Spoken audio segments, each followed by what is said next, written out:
use continuous perineural catheters in your practice? Can you please raise your hand? Yeah, quite a few, yes, that's very good.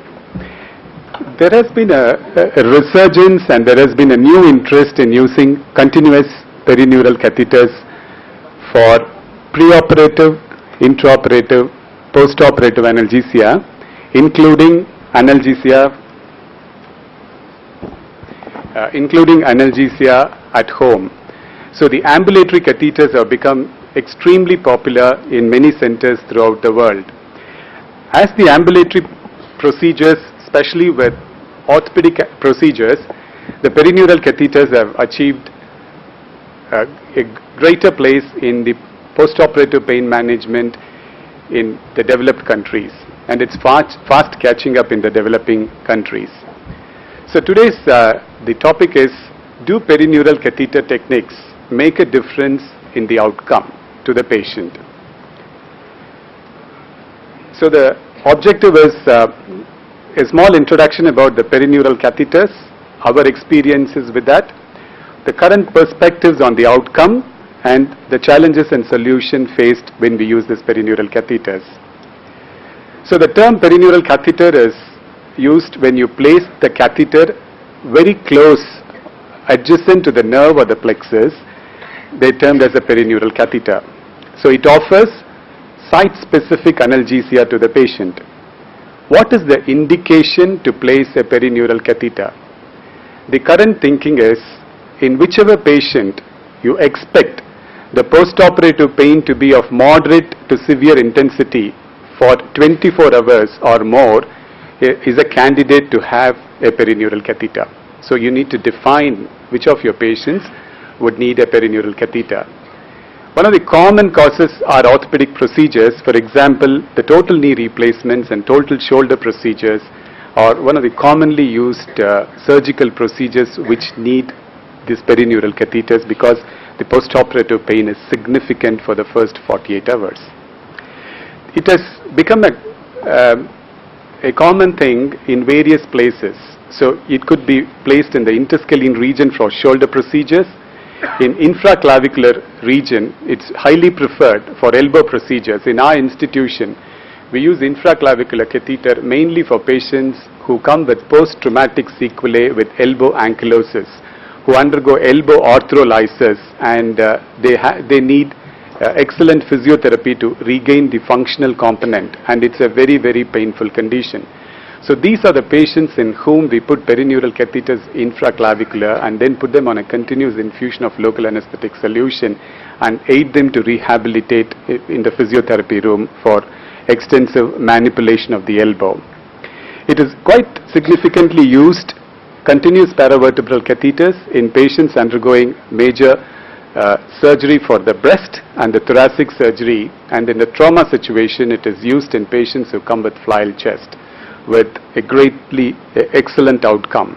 In fact, one of the best things that can happen, a patient with polytrauma with a flail chest, if he has to go home and regain his respiratory parameters quickly by doing an excellent incentive spirometry, or is to have a paravertebral catheter and give a continuous infusion.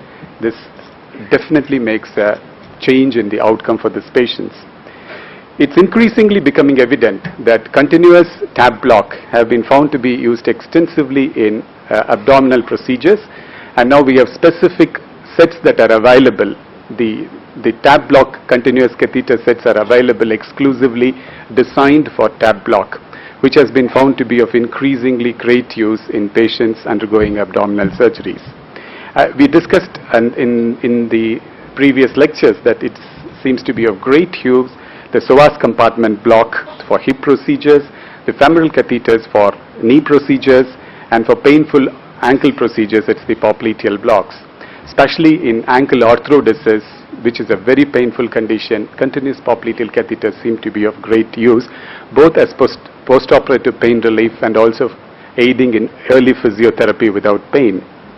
And as you all know that you have come across these terms very often, we have two forms of catheter, the non-stimulating catheters and the stimulating catheters. Both these catheters are freely available in India now, and the cost difference between the two is not very high. So the difference between the stimulating catheter and the non-stimulating catheter is, in this non-stimulating catheter, you place the drug before, that's called the primary block, then you insert the catheter, then you inject the drug through that. So it's called a secondary block. So when you use a non-stimulating catheter, the disadvantage would be that possibly when you pass the catheter, not all the catheters may be kept perineurally, but many of the articles have clearly indicated in the experienced hands, there is not a great difference between non-stimulating and stimulating catheters.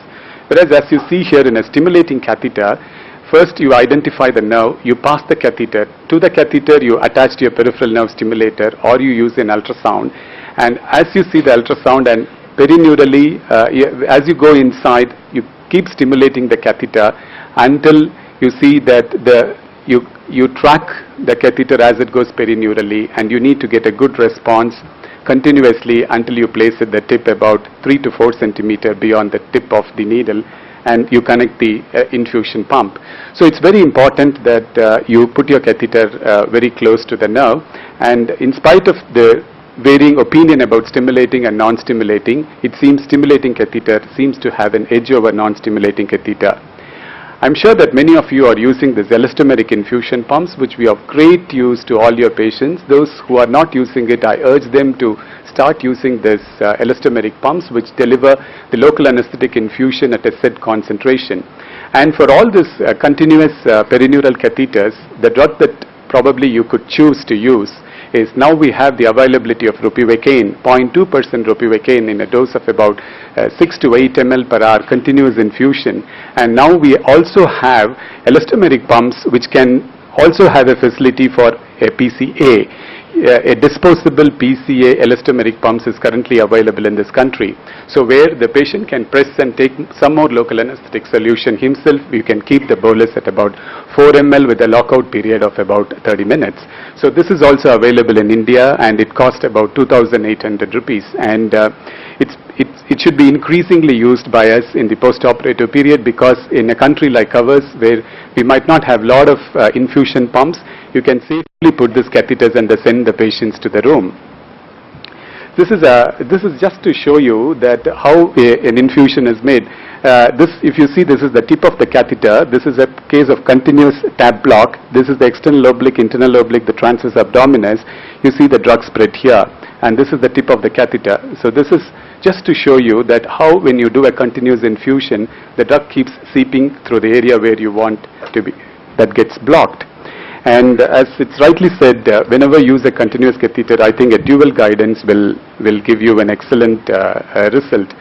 Our experience, we have been using these catheters for the past decade, and some of the cases which I would definitely like to discuss with you that makes a huge difference in the patient outcome, the short-term outcome and the long-term outcome. So we can divide that into two. The short-term outcome is essentially related to an extremely good quality of perioperative analgesia, and long-term outcome is the changes that happen functionally in this patient because of the surgical procedure.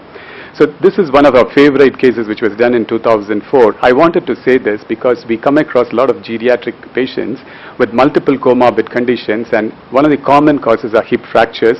So when they come to the hospital, they are not ready for a surgical procedure immediately. For example, this patient had a profound hypoalbuminemia, a hemoglobin of less than about 4.5 grams, and exertional dyspnea. She was dementic, and this patient we put a perineural catheter because we wanted to correct the internal milieu, which will take 2 to 3 days to transfuse her in the preoperative period. So until then, we put this patient on a femoral catheter with an infusion, and believe me, this is exactly 6 hours after the catheter was inserted. So this fracture, dislocation of the ankle, this injury was following a domestic fall. She was a cripple, and she fell down in the toilet after having a full stomach coming to the hospital at 8:30 p.m. She was conscious, oriented, but very anxious with severe pain. The comorbid conditions were diabetic, hypertensive. She was a hypothyroid. She also had a chronic bronchitis, and she was taking bronchodilators. She was known case of coronary artery disease, a triple vessel disease, and advised conservative management because of the multiple comorbid conditions with impaired renal functions. And she also was diagnosed to have a deep vein thrombosis, and she was on acetrom, and on arrival the INR was 1.9, and she was on Clopilot 75 milligram, and examination revealed that she had a tight aortic stenosis and an ejection fraction of 28% when she arrived. So when you're confronted with a case like this, most of the times you ask what you do. You send to the anesthesiologist, call in the anesthesiologist whom you don't like and ask him to do the case. But one of the options now available with us is to use a perineural catheter. So this patient, after explaining to the risk to the patient's attenders and including the possibility of a death on table, we put them on a continuous popliteal catheter. And we started the case about 9:45 in the night, and it took about 20 minutes for the block to set inside. And we gave a saphenous block along with the popliteal catheter and put the tourniquet in the leg. And at about 10:15, when the block was perfect, we started the surgical procedure, debridement and fixation of this patient, which got over at about 11:15. Patient shifted to the post-operative ward at 11:30, and the best part of it was like she could take her normal diet after that. And we continued the elastomeric pump infusion for 3 days, and then she was discharged home on 4 days with almost all the drugs that she was taking. We didn't even convert the oral diabetic into insulin because she went on the same drug regime and the diet regime. So this clearly shows that there is a huge role to be played by site-specific analgesia without altering the hemostasis of the patient, and in fact aiding the hemostasis to come back to normal. And this is just a case which we did 2-3 days ago, and this patient is still in the hospital. This was a patient 160 kgs with diabetes, hypertensive, severe sleep apnea syndrome, history of fall, and he developed a neck of femur fracture, and the orthopedic surgeon decided to go for a total hip replacement. But all his parameters were deranged, and he had severe sleep apnea. So the day of arrival, because he was shouting in pain, he was given a very small dose of opioid, from which he took nearly 14 hours to recover. He had such a severe sleep apnea syndrome. So we decided to go for a continuous femoral catheter until we wanted to alter the internal milieu. So this, we had it inside until the 4 days that he was in the ward, and then when we took him for a total hip replacement, it was very easy to position him in spite of the neck of femur fracture. Because of the continuous femoral catheter, we could position him in a sitting position, and we could not do it in the regular table. So we had a bigger table for him to do the procedure. But the advantage was because of this, we were able to position him well and then do the procedure and a continuous, and a combined spinal epidural anesthesia. And the post-operative period is very uneventful. This is just to show a femoral catheter in place. The other place which we use is post-traumatic sequelae. Many of these patients come with severe hyperalgesia. This was a patient who had a major mutilating injury of the right lower limb, and he had severe hyperalgesia in the sciatic nerve distribution.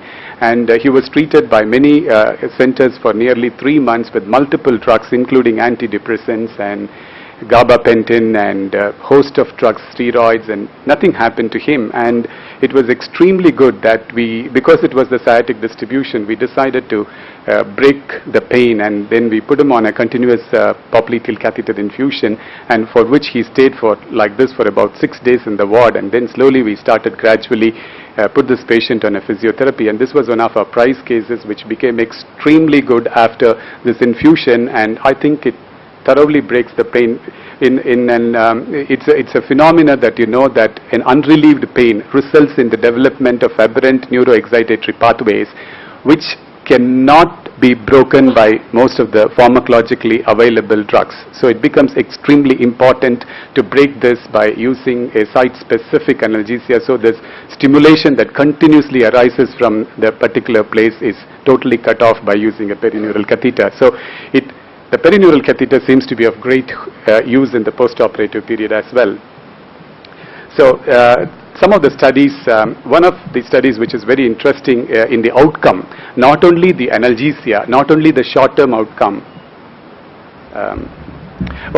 not only the short-term outcome, I'll finish in a minute, not only the short-term outcome but a long-term outcome. Can I have the slide? Luckily, for this 1 year I'm the president, so I have 1 more minute actually. So this is, I'll stop with this. I will not take undue advantage actually. So the continuous interscalene nerve block, one of the most painful orthopedic procedures is periarthritis shoulder, coming for total manipulation of the shoulder. Extremely painful. And if the orthopedic surgeon decides to pose them and manipulate the shoulder, but for the anesthesiologist block, the outcome is going to be bad. He would have rotated it, but then the pain will last for about 6 to 7 days, where the patient will not do anything and keep like this, and again they will go in for frozen shoulder.